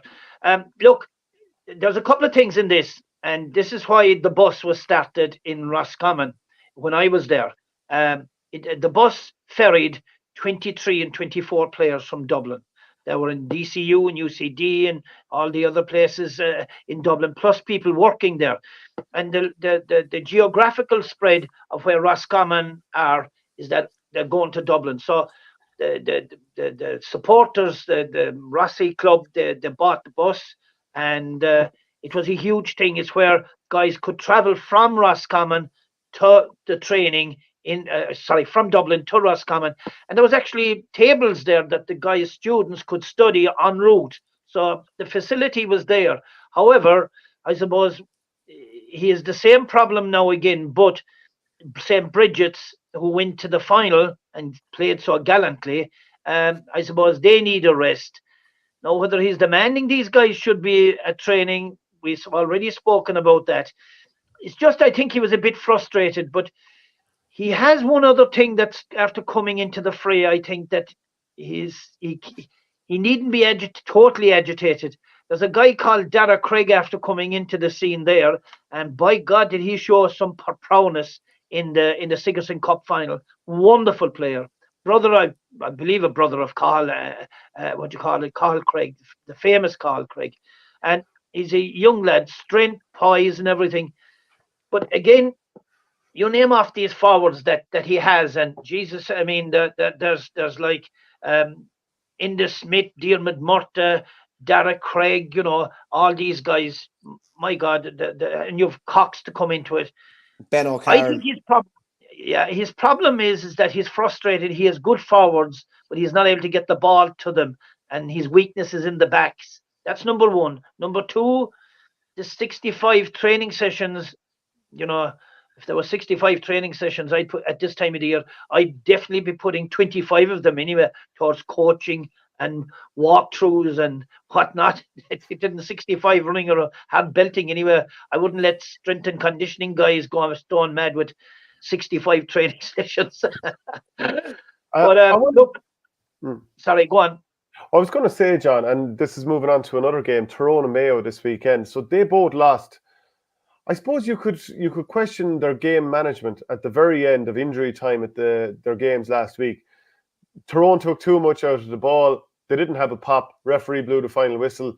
I think none of us would have any complaints, and they can't. They didn't pull the trigger. They had chances. And then at the other end, Mayo allowed a 1v1 where, and players are tired, but they allowed a 1v1 with David Clifford, and we're all looking at it saying, well, this is a guaranteed point.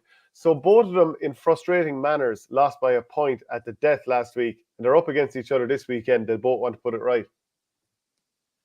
Like I said before, I think Tyrone have a lot to do. They have a lot to get right. They probably have a few players to come back in, but they certainly have a lot to get right. And I spoke about the transition of the ball from defence to attack. Peter Hart wasn't on the ball that as much as he should be, and he's an orchestrator. He's a guy that gets the ball to the right men to do the finishing. However, Mayo are much further down the line than Tyrone at the moment, and I expect Mayo to do well to win that game.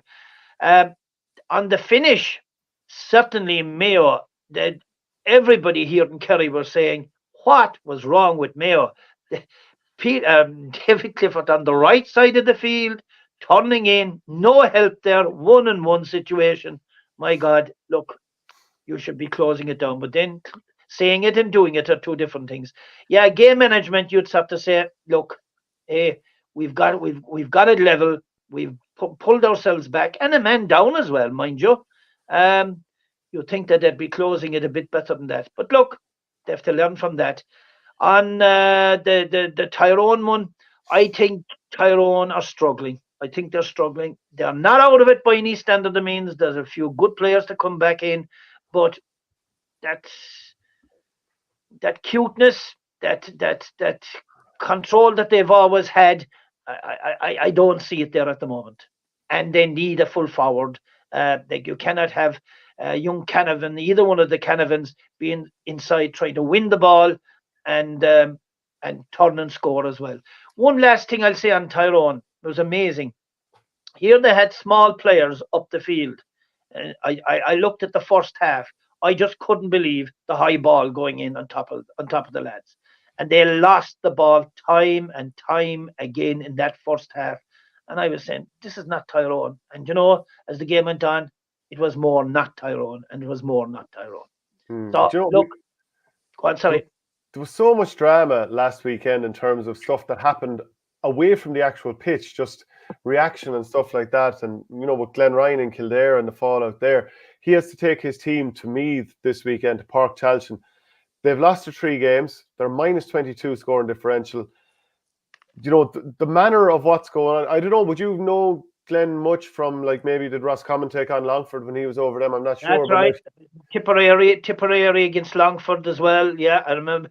So, good lad, sound guy, and in Rainbow, a very sound guy. Jesus, my heart goes out to them because, again, it's not happening for them on the field, is it? Have you ever been in that situation when it just feels like everything is burning down around him at the moment? Have you ever been in that situation? I have indeed. When we went with Tipperary, we went from 4-3 to 2, and we put back down to Division 3, and then guys just went amiss in me. It was a bit of Davy Burke and Glenn Ryan thrown all together. Yeah, it was, and it was Jesus, it's a soul destroying place to be. It's a really tough place to be, because they want to do the right thing, but a lot of things happen, at the one time. And when that tsunami of injuries, hard luck stories, bad decisions go against you, all these things, when they pile up and they come together, a really, really difficult place to be. Is it difficult, John, from your point of view? You're under a bit of pressure, and that you're under pressure for results. Is it difficult even for you to exude the confidence and enthusiasm to the players that you need to, when you know that things are a bit of a struggle at the minute? No, that's not a problem. That's not a problem, because what you do is actually you take all the pressure off the players. That's what you try and do. And there's no such thing as the blame game. So you exonerate your players from the responsibility to a degree, and you find a channel of positivity. You find a way, and you try and get the collective going, And of course, you would pick out your 3, 4, maybe even 5, 4 definitely, of your leaders, and you would talk to them about exuding positivity, and we'll say you might pick up defiance as being your target for this particular game, and let me tell you, Kildare will be defiant, and they're up against their neighbours against Meath, and who's to say, but they couldn't take one over Meath. Meath are doing well enough, but listen, if Glenn Ryan can go down the right channel and pick the right positivity, maybe he'll get a tune out of Kildare. But I think with everybody on top of them at the moment, it's going to be very difficult for him and his management team. And like as Kieran McGeaney did say, and Jesus, fair play to Kieran, he came out and defended them, and he knows them well. He has had them as part, a lot of that management involved in at under 21 level and senior level in when he was in Kildare.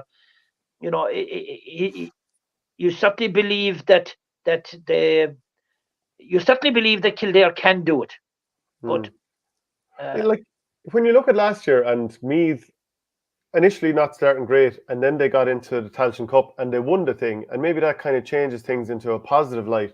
Now, they should probably be operating a little bit higher, I would have said, with the amount of players they have in the county and so on and so forth. But like, let's say Cork or Kildare or whatever ends up down there. Like, you could be at a situation at the start of the season when, if it's not going well for Glen Ryan and they end up in the Tailteann Cup, right, he's under massive pressure. But like, that Tailteann Cup, it doesn't have to be a poison chalice. It could end up being a real kind of staging post for you where you kick on from there. You beat me to the punch on this one, Shane, because that's exactly what they should be doing.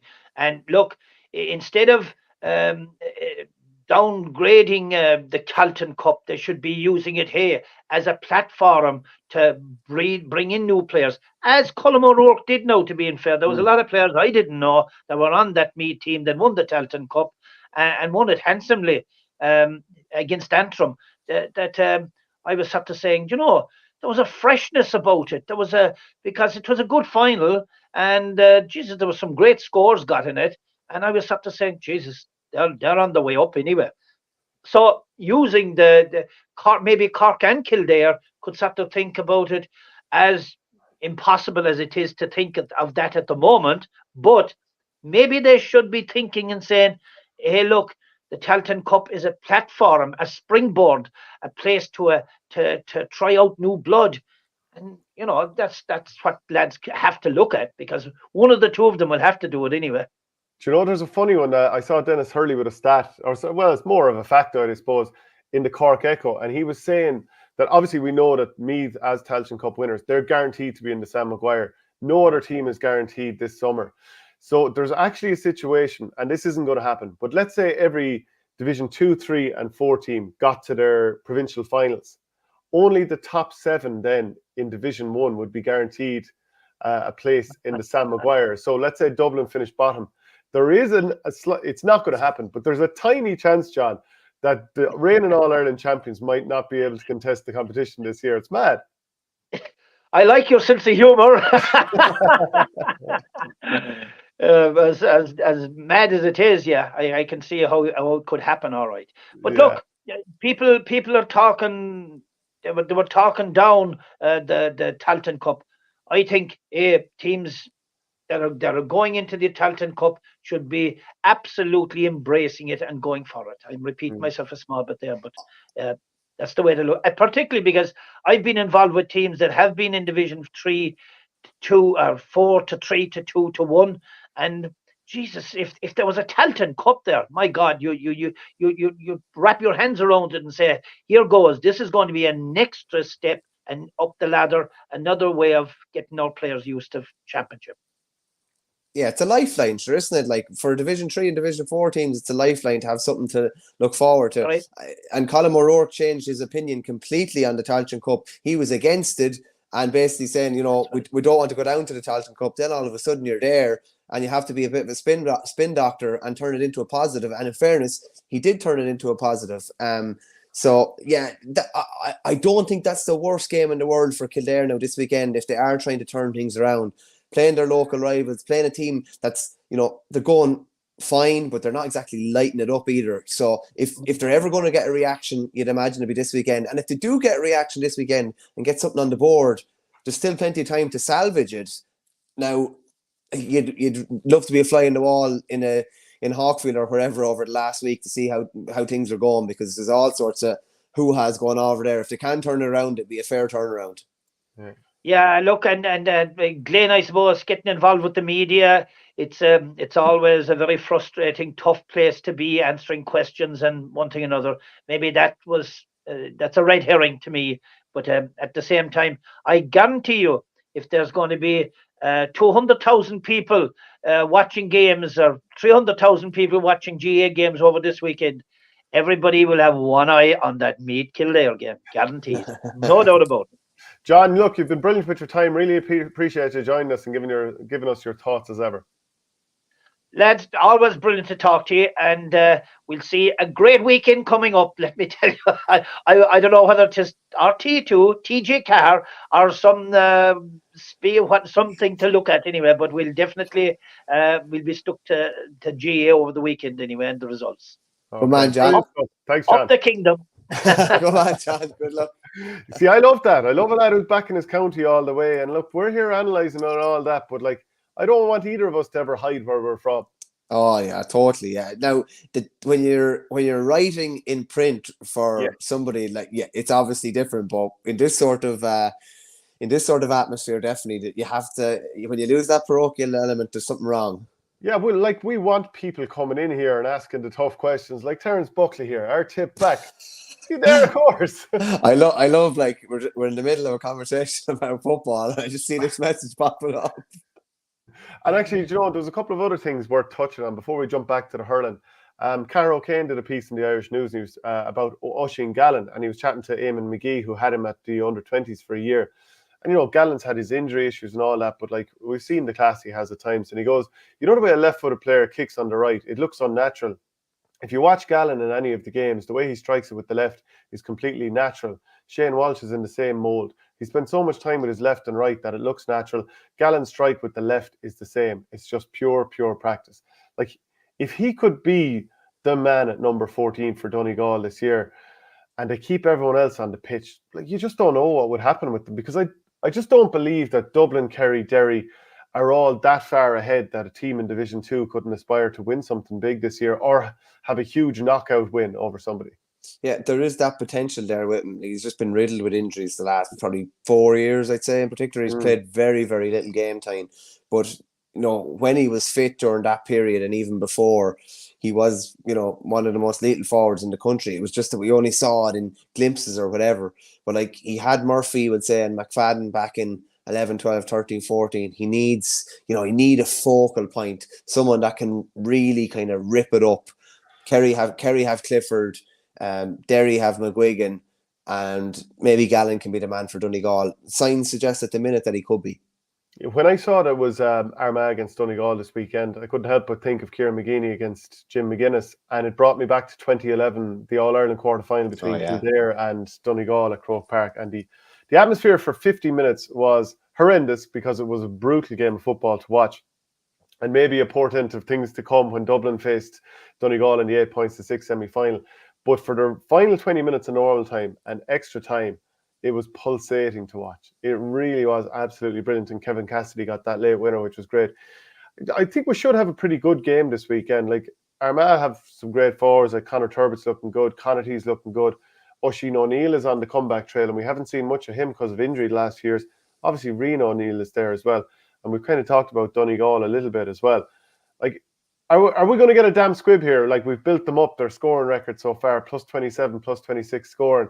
And could we end up with 9 points to 10 this weekend? Nah, I wouldn't think so. Not on the evidence so far. I think Conor Gilligan's introduction into the Armagh backroom team probably shouldn't be understated as well. Like, that's a fair backroom team to have there with Kieran McKeever, Donaghy, Gilligan and Geezer thrown in together. The sideline is going to be interesting at the weekend too. And a game that we haven't really talked about, but probably one of the most important games, is we mentioned Roscommon, but Roscommon welcoming Monaghan to the Hyde on Sunday is a massive game for the two of them as well. Roscommon on a point. Monaghan have those 2 points on the board from beating Dublin and Croke Park in the first game, but they're under probably pressure since, and they were missing 5 or 6 the last day. And both teams need a result here. Monaghan get a win. They're on 4 after 4 games. They're not in a bad spot. If they've been pasted in their last 2 games, so they won at Croke Park and then lost by 9 to Kerry and by 13 to Derry. I mean, their spirits have got to be on the floor all of a sudden. Yeah, but I don't know. Monaghan have showed as much bounce back ability as any county over the last while. You'd be surprised if they don't deliver a performance this weekend. Who came up with bounce back ability? Cian O'Neill was the first person I heard saying it in college anyway. But some soccer like icon, if you could call him that, came up with it in the 2003-04 season when he was describing how Crystal Palace had gone from good to bad, or bad to good, actually. Crystal Palace. He has some head on him. Genie, yeah, you have me. I'm going to put him up on screen if I can get an image of him here. Give me a second, and we'll see. Do you recognize this head? I presume I will. Hold on, just give me 2 seconds now, folks. Crystal Palace, this is 20 years ago. This is it with your live shows. I you should recognize this head? Oh, by God. One of Northern Ireland's great strikers, Ian Dowie. Correct. I wasn't sure if you'd get that because I just don't know what your soccer knowledge No, is. that type of vintage I would get now, to be fair. Yeah, he has some head. But you know what? Pretty good striker. Not Good exactly player, yeah. free scoring, but he was effective. John Hartson was coming into my head immediately as well. And there's a bit of similarity, I'd say, between the two of them. The bounce back ability. So will we move back to hurling? We talked about a nice bit of hurling, but we had a bit to go. Yeah, we can indeed. Yeah, we probably hadn't. We talked about Cork and Waterford, talked about Antrim and Galway, Tipperary and Westmeath this weekend, just briefly. Gerard O'Connor should not feature this weekend, and I hope he's not. I hope he's not in the 26. Needs a bit of a rest. We're probably going to see a few more opportunities, I would say, in this game. I don't think Tip will be playing close to their starting 15 here. I'd be expecting plenty of lads that have maybe come on in games and that maybe to get a start here. And you would expect them to get the result. But the thing from Westmeath is they were hammered in the first game. They were brilliant for an hour against Limerick and pushed them so close. They've a 2-week break, I think, is big for them because delivering week on week is very, very tough. So you'd be hoping that for their sake anyway, and Joe Fortune's sake, that they're able to get, another performance at least. Are you expecting them to win? No. But if they can keep it below double digits and make it competitive again for an hour, I think that's basically what they're looking to get out of this. Yeah, and Tip haven't always had it easy against Westmeath. Remember the qualifier in 2017, Tipperary made very hard work of that game. You remember a couple of years ago, Robert Byrne getting sent off and Tip making it a little bit tricky for themselves that day. I think that was up in Cusack Park. So I'm interested to see, does Reece Shelley get his, assuming he's fit, does he get a go in goals after Barry Hogan playing the last couple of games? And this is the big one for Tipperary this year. Which of the two of these lads, who are fairly evenly kind of matched in terms of what they bring, they bring slightly different things, but they're both quality players and they've David Herity working with them. Does Reece Shelley get his opportunity this weekend? I agree with you. I'd rather see other players other than Gerard O'Connor get their start here, see who else puts their hand up. Will we see Jason Ford, Noel McGrath, Cathal Barrett, any of these types of players as well? Will Paddy Cadell, for example, get a start? Will Barry Heffernan? It's interesting that Tip have had two, not always convincing, but two good wins from two, and you haven't seen a lot of the players that I've just named. So that would suggest a fair bit of, like Dan McCormick, I'm not sure if I mentioned him there as well. There's a lot of players there that haven't even gotten an opportunity. And you would have said, well, these lads have shown in the past that they're up to it. So that's a good sign for Tip. Yeah, like you have a fair idea what you're going to get. The handful of players that you mentioned there, they've performed to a high level over the last, some of them over the guts of the last decade. Some of the newbies, you're not sure. So as I said it several times, it's about having a lot of those lads road tested that, if they need to come in at half time in a championship game, that they're ready to come in and, seamlessly fill a spot. If they're ready to come in for the last 10 minutes of a game, that they're seamlessly comes in and standards don't drop. That's kind of really what it's all about. Yeah. I suppose looking at Dublin this weekend against Limerick, you look at all the players that they're missing, and like these are key players. Paddy Doyle, probably the best young hurler, himself and Diarmuid O'Dooling in the county. Looking at Owen O'Donnell, guaranteed starter, recent captain. You're looking at Chris Crummy, who is back and shouldn't be too far away. But like he's somebody who's a key man in your half backline. Now you can play him elsewhere, but I would say play him in the half backline. Donald Burke, I think Danny Sutcliffe had a broken jaw recently. Hopefully he'll be back soon. Ronan Hayes didn't last long against Tipperary. Alex Considine hasn't been around as well. Mark Rogan, I think, went off injured. Was it probably against Tipperary? And you're just saying, like, it's very easy for people to dismiss Dublin. All of these lads, who most of whom would probably start, if you take them out of any other team, they're going to be in bother.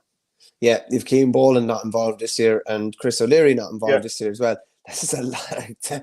That is some list now. Like if you're putting together the best 15 that Dublin have, 1, 2, 3, 4. I'm at least looking at 6 or 7 of them there. They are like that's just a fact, like guaranteed starters.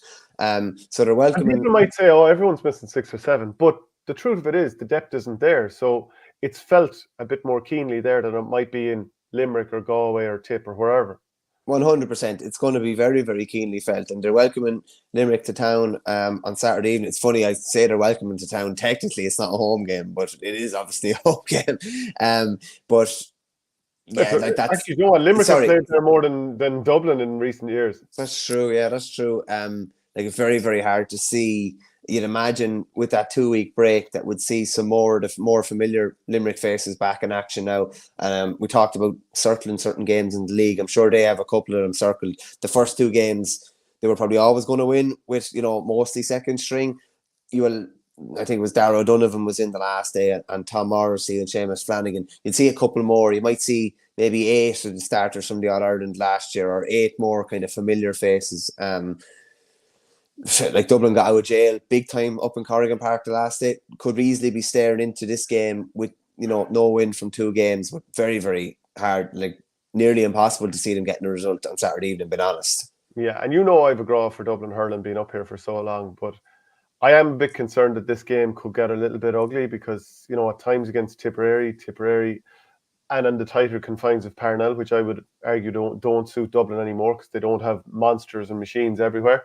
Maybe with everyone back, it's more like that. But I am a bit concerned at Croke Park that they could take a bit of a scutcheon here. And I'm almost saying it, hoping to tempt fate that that's not the case.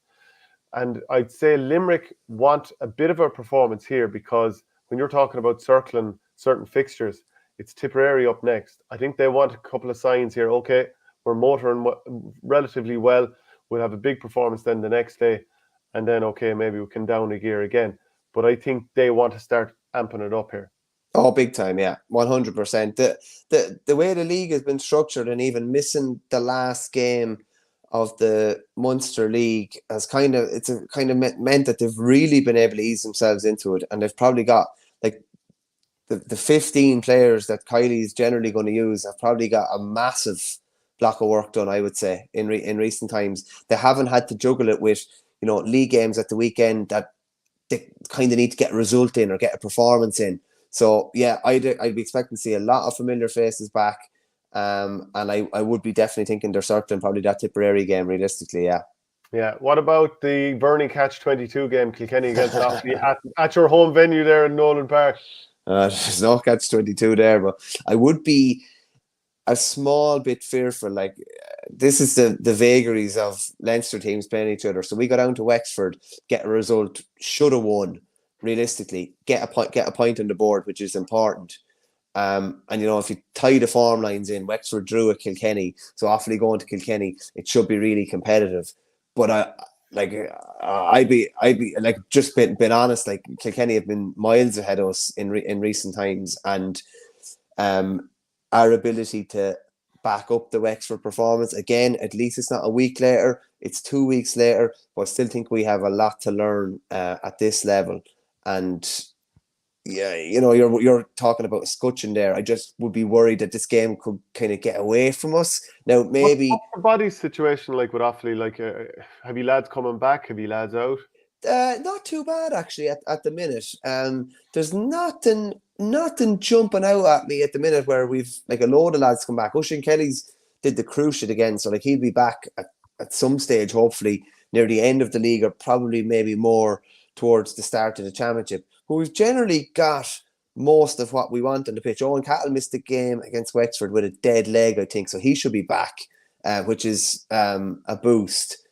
But like Offaly have to play league games with close to their 15. You can't really, in Division 1, in Group 1A or whatever it is, you can't really afford to be given, throwing lads into the wolves like that. But I'd be a tad worried, I'd say, going to that game in Nolan Park, that it could end up in double digits or worse. And we need to get off to a good start and make sure that we're not behind the 8 ball straight away. Yeah. I mean, what would you be hanging your hat on this weekend that, look, if Offaly can do this thing right, we might stay in the game or make it a contest? Probably just to make sure that the centre of our defence is not ran through and there's not like 6 or 7 like really clear-cut goal chances. I'm hoping, like, and this is, you might say it's a contradiction because we conceded 7 against Tipperary last year, but you'd be hoping that that's not the, you know, when times are bad a couple of years ago, teams were just slaloming through us and doing as they liked. You'd hope that that wouldn't be the case this time around, and that, you know, if Kilkenny are going to get a couple of goals, that would be 2 or 3 rather than, you know, when you see 5 in the scoreline, or you see, and it's just like, gee, you know, it's like no one concedes 5 goals in a big game and is competitive. And even if it looks half competitive on the scoreline after, you're miles behind. So hopefully they're able to, you know, keep the goals out. And if it was, but I'd be straight with you. I think if it was below double digits, I'd be reasonably happy. And if they were competitive most of the way through. I'm just hoping we're not here chatting on Monday about a bit of indiscipline and a silly red card. Yeah, hopefully not. There was obviously nobody sent off the last day. We did a bad sending off the first day. So no, hopefully not. But the temptation for that is always there when you play higher ranked opposition, and you know, a lad is taking the ball off, you know, off the shoulder and running past you, and the temptation is always there to do something a bit stupid. So hopefully that's not the case. Okay, and then the final game in the top tier, we'll say Clare against Wexford this weekend. Clare have 2 wins from 2. Wexford, they've got one win from 2 games. It's going to be on at Wexford Park. It's TG Carr deferred on Sunday, so looking forward to actually watching that one. Do you think Clare will keep this run going? Yeah, I'm going down to that actually, and I'm looking forward to it. And amazingly, Wexford are the only unbeaten team in the country, along with Limerick, in all competitions. But like, that's obviously a bit deceptive because it was a draw against Kilkenny and it was a draw against Offaly. There's the cloud of when these 2 teams met last year at the same venue. Interesting that it's in Wexford Park again, actually, having played there last year.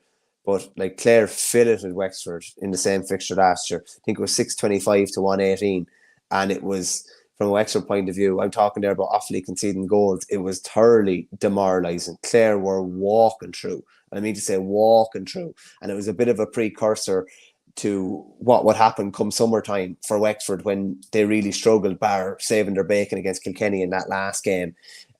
For Clare, a win here, and they're guaranteed kind of 1A status for next year. They've blooded a good few guys, and obviously John Conlon came back the last day. So they're kind of easing a few boys kind of back into it, but I would be favouring Clare to win the game. Were you at the Wexford Offaly game?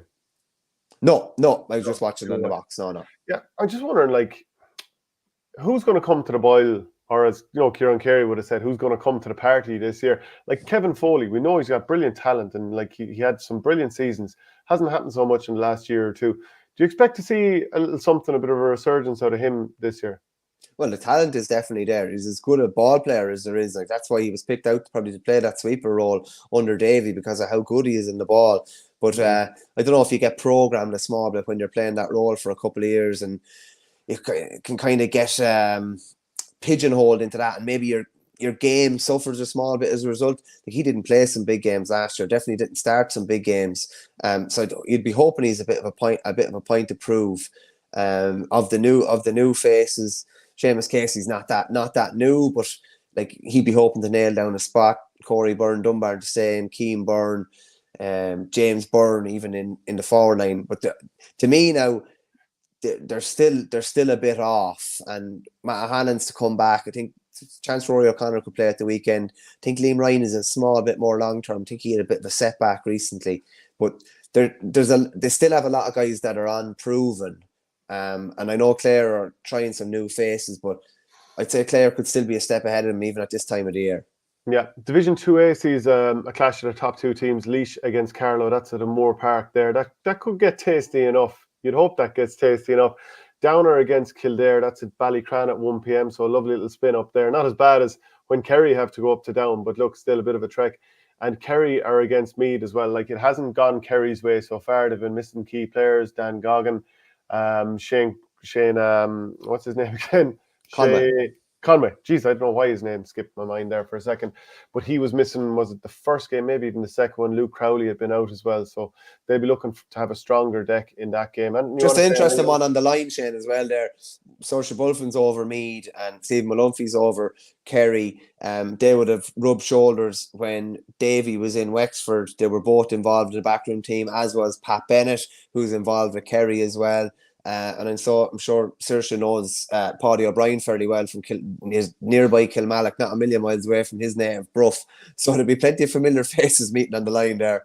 Yeah, actually in Laois and Carlow, so you've Willie Maher, who was my former Coola manager, and you have John Dermody from Ballyhale, who's a coach for Carlow. So that just kind of, I just twigged that one there.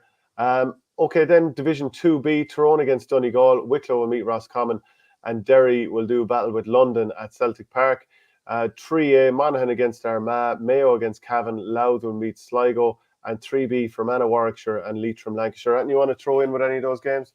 No, just I did a piece with Joe Baldwin for last week's paper. It's remarkable, really. Like 18 days after having a stroke, he was back on the sideline with Fermanagh, which is just phenomenal, really. And he's obviously back involved. They're playing Warwickshire this weekend, but just he texted me on the last Saturday just saying thanks for the piece, and he sent on a picture of the telly which had the Fitzgibbon on, and I was sitting in my home in Offaly, was down doing a few jobs, and I had the Fitzgibbon on as well. I just sent him a picture back. It was like, he just said, if it's in you, it's in you. Like, but massively passionate hurling man, and I'm sure he'll be doing his best to try and get Fermanagh out of 3B and up a division. Yeah. Okay. Well, that's it for the show again this week. Oh, geez, I won't put up the image too quickly there, Michael. But that's it for the show again this week. I meant to get the music going in the background. We'll be back. Just Michael, where are you gone there? But anyway, look, that's it for the show this week. We'll be back again on Monday. If you want to get the audio podcast, go to patreon.com/OurGame. Email events@OurGame.ie if you want us to do a coaching clinic or a fundraiser for you. Michael, we'll see you after the weekend. Sound, Shane up.